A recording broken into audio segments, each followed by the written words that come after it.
Hello and welcome to Favorite Rugby on Favorite Sport. And some breaking news. World Rugby have officially revealed their phased plan to enhance rugby's global appeal, which involves a number of potential law changes, trials, and changes to the game we all know and love. And very, very interesting ones and quite a lot of controversial ones as well. And a lot of fans will be very excited about some of the change, and I think very upset or angry or a bit bewildered by some of the other ones as well.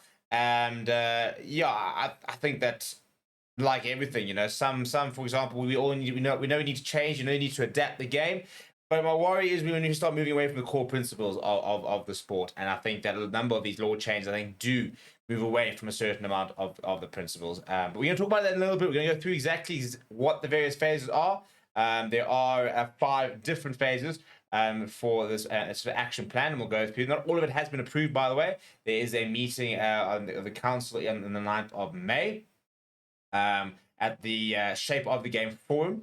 So the World Rugby Council, which is what this is, the World Rugby Council will then sort of vote on these proposed changing on the 9th of May, so we'll have to wait and see what will happen. But before we go through some of the changes in the various phases, please do smash like on the video. Please do subscribe to the channel as well. Right, so this is the summary of what is going on. So there were 3 big talking points, and they are as follows. It says Rugby United in a drive to advance entertainment value to broaden appeal. World Rugby swiftly actioning key shape of the game forum outcomes and package of enhancements aimed at advancing on and off field experience. And basically it's how do we make rugby sellable? How do we make rugby more entertaining? How do we get more fans? How do we boost its global appeal? Which, in the core principles, is a good thing. We do want to have a bigger rugby audience. We do want rugby to be played, across the rest of the world, and people really getting behind the game. We want to be able to grow the global game. Any rugby fan wants this. The problem is at what cost? At the end of the day, we want to grow the game, but we want to also keep the game.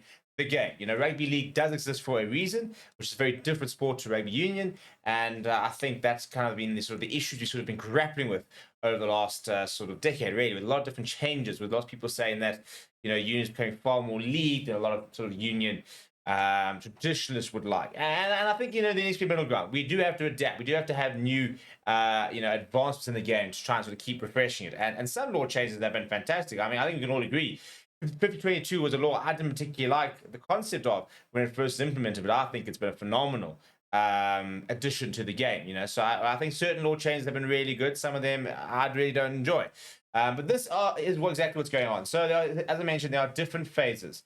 So the first phase says that the law application guidelines reinforcing existing law. And it says from 9th of March, which is today, and there'll be an expectation of strict application of current laws, and specifically these 3 focusing on speed up play. Players will be expected to use the ball more quickly when the ball has been secured at a wrap or breakdown. Referees will be asked to call use it earlier, which will begin the 5-second count to play the ball away. I like this. I think it's far too many often we see the ref saying use it, and 10 seconds later the scrum half is only starting to use it now. So I really like the fact that, but again, that all exists. Now they're talking about just implementing it, which is what about right. The other one is that hookers will be expected to maintain a full break foot to aid scrum stability and safety during the engagement sequence. Again, this is just about actually policing this. And a strict reinforcement of the 2020 law trial relating to water carriers entering the field of play. I think this is just about the Neil Jenkins incident over the weekend, to be perfectly honest. The next phase, however, is the law amendment recommendations for global adoption. This is what will potentially be passed on the 9th of May. 3 big rule changes. The first one is the DuPont law. So it says a recommendation to make adjustments to law 10 in relation to players being put onside when there are kicks in open play, as per the current Super Rugby specific trial, which aims to reduce kick tennis. The reason we've spoken about the DuPont law is because obviously it's something that France have been very well, with players not retreating and waiting for the opposition players to sort of break that sort of 10-meter margin and be put on side, and all of a sudden they can isolate players, turn the ball over, and stuff like that. So this is going to be a potential talking point. It is being currently rolled out in the Super Rugby Pacific, and apparently to pretty good effect. The next one, however, is the most controversial, and that is the removal of the scrum option from a free kick at a scrum, reducing dead time. So basically, if you're at a scrum and you get a free kick, you cannot opt for another scrum. You will have to take it quickly or kick it. Frustrating one for me, because any team that's struggling when it comes to the scrums, for example, can opt to try and give away a free kick. Yes, they can see a penalty potentially, but a free kick, and for example, they stand up or they don't take the hit, for example, it's a free kick, and all of a sudden they can retreat, they can organize their defense, and the opposition team is forced to tap and go or go to the boot, whereas a scrum sucks in the other 8 opposition players and creates an attacking set piece. This frustrates me because I think that scrumming is such an integral part of the game, and a lot of South African fans, for example, are going to be up in arms about this one, given the fact that the Boks are such a good scrummagers. For example, my understanding of this would, for example, when Amy Burns took the scrum last year after after marking it, my understanding is that I think that would also fall away because that's technically considered a free kick when you sort of mark the ball. So looking to try and reduce the number of scrums, try and speed up the ball in play. I would rather just they speed up the time it takes to set the clock aside, and that is something to come. So, yeah, I think there's other ways to address that issue. To be perfectly honest, I think to be able to just give away a free kick and know that they can't take a scrum option after if it is from the scrum, for me is a bit frustrating.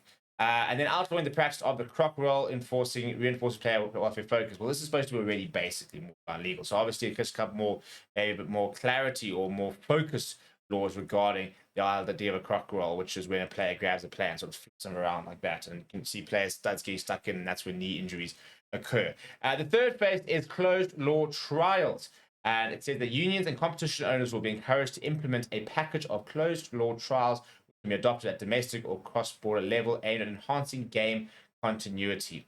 The expansion of the shot clock for scrum and lineouts, and reduce kicking time, so maybe even reducing the shot clock, but also then saying that there's a certain amount of time that it takes to get scrums going as well as to have lineouts, which I don't think is a terrible idea. I think it becomes quite difficult to police, and I think it becomes far too many clocks to try and keep track of. It'll be the idea that once you call a scrum, there'll be, 40 seconds for that scrum to be completed or to be set, or 20 seconds or whatever. So the concept's there. I think the officiating part of it, we'll have to wait and see whether it is practical or whether it's going to be too complicated. The next one is the ability to mark the ball inside the 22-meter line from a restart, promoting attacking options. Not sure I'm a massive fan of that. It's basically, at the moment, the ball has to go 10 meters, but after 10 meters, it can go as far as you want. Now, basically saying the kickoffs will have to remain between the 10 meter and the 22, or else the oppositions can call a mark and get a free clearance, for example, or to take a scrum. Depending on whether that sort of if it gets implemented or not, or quick tap, for example.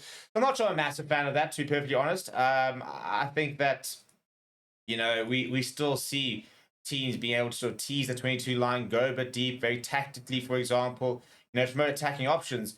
Going deep can be, is often an attacking option because they try to go deep, force the clearance, give themselves an attacking line out, for example. So I think that's a bit of an arbitrary one to really change. The next one is the ball must be played after the maul has been stopped once, not twice. Again, I suppose this will increase more sort of ball in play, well, not the ball going to the hands, more attacking options, for example.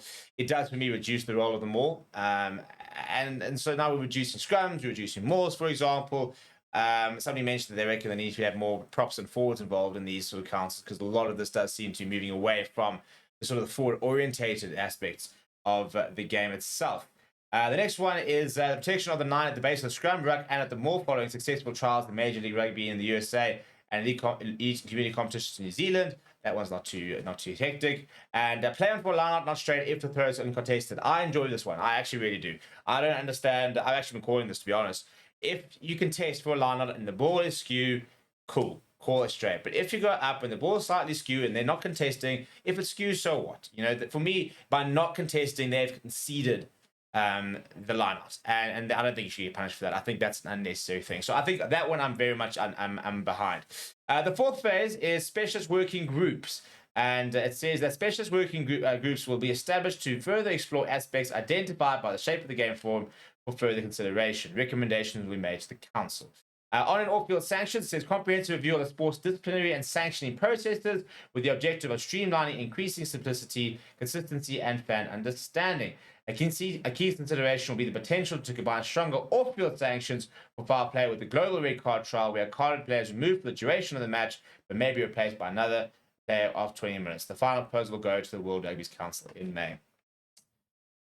I continue to reject the 20-minute red card, and this whole off-field sanctions for me does nothing. For years and years and years, there have been off-field sanctions for footballers, for rugby players, for different things. Off-field sanctions do not work. I don't think they work. Not nearly as much as a red card. You get a red card in that game and know that you have now put your team down to 14 men for 60 minutes, for 70 minutes in a final, for 50 minutes, then you have really stuffed up.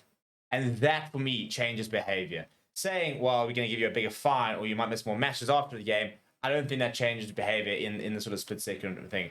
And this whole narrative of it ruins the game is nonsense. That's kind of the whole point, is that there needs to be a punishment, a notable punishment. And we can't call it a team game and then look to increase sanctions on the individuals without impacting the rest of the team. That's kind of the whole point, isn't it? That when you get a red card, you've let your team down.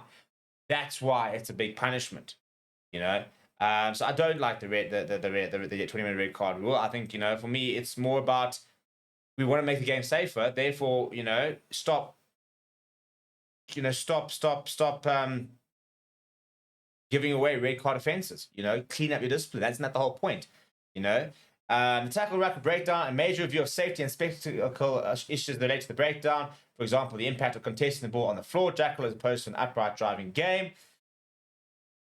That being removed. Looking at the TMO protocol, which maybe they do need to look in terms of what they can do, what they can't do. This is a big one, and this is something that a lot of people have come up since the bomb squad was really implemented by South Africa, saying examine the latest research on the impact of fatigue and the numbers and timing of replacements in the elite game, determine options that might create more space on the field while improving injury rates. Basically, implying that they might look at making it, either reducing the number of substitutes or say that you can't use substitutes unless there is a legitimate injury. Who decides this? What's a legitimate injury? What's not a legitimate injury? The whole reason this has come up is because people have talked about the danger of fresh players coming on and running into players who are fatigued after 50 to 60 minutes. Once again, it only says in the elite game, and I think that if it's dangerous in the elite game, it's dangerous at grassroots level, but you can't police the grassroots level. You don't have the doctors and facilities and the personnel to be able to make the call. So yeah, I think for me it's a bit of a slippery slope as well. Then talk about fan experience. I don't really want to talk about. We don't even know what that even means. But it's a review of the language and terminology used in the game, trying to make it more accessible. So cool. You're gonna change a few terms and stuff like that. This is an interesting one. It's tackle height. Consider the results of the community tackle height trials across 11 unions. Consider appropriateness for elite rugby. The whole idea is to drop the tackle thing. So but now you're going to sit there and say, yeah, I agree. We should drop the tackle threshold, but we're going to reduce the sanctions with the 20-minute red card. Can't do both. If you want to take a hard line and you want to make it safer for the game, for the players, you've got to then keep the sanctions high. I think sanctions need to be genuinely sanctions that will make somebody remorseful or will make somebody change their actions. And we've seen it. We've seen, the South African fans will often, talk about that PSF the 20-year-old, but that's exactly right. He did not make a single high tackle during that Rugby World Cup final. Not one penalty was given away by him, and he brought incredible physicality, made some great tackles. So I think that the chest below tackle rule is a good one. I think it does potentially promote more running rugby, for example, because if you're tackling sort of below over here, you can free your hands up a bit more. You have to get it very right if you're not. So I don't mind that one at all. But it frustrates me that you're talking about having to make the game quicker, make the game more entertaining, and also more importantly, make the game safe, worry about injuries, and then you go and reduce things like the sanctions on red cards and stuff. The fifth phase is to examine the impact of specific aspects of the game in new rugby labs. New rugby labs, which enable World Rugby to test out new aspects of law in a controlled environment evaluated by data and player feedback, will be utilized to examine the impact of aspects of the game that either have an impact on speed or safety. These are likely to include the scrum engagement sequence and the tackle/ruck area. So not too much information on what that will mean, but yes. So the new application guidelines will come in on the 19th of March. That's really going to be rolled out in terms of being more strict with the current laws. The next sort of shape of the game forward recommendation for the new laws, well, that will be put to the World Rugby Council on the 9th of May. and they will then look at taking those sort of considerations on. So what do you think of, I know it's a lot of information to try and digest, and give the video maybe a rewatch. I'll try and link the article in the comments below so that you can go and read it up to yourself. But I want to know what you think. Which laws or proposed laws do you like? Which changes don't you like? How is this going to impact the game? Are these good or bad things? Let me know down in the comments below. Please do smash like on the video. Please do subscribe to the channel as well. Thank you very much for watching. My name is Steve. I'll chat to you soon.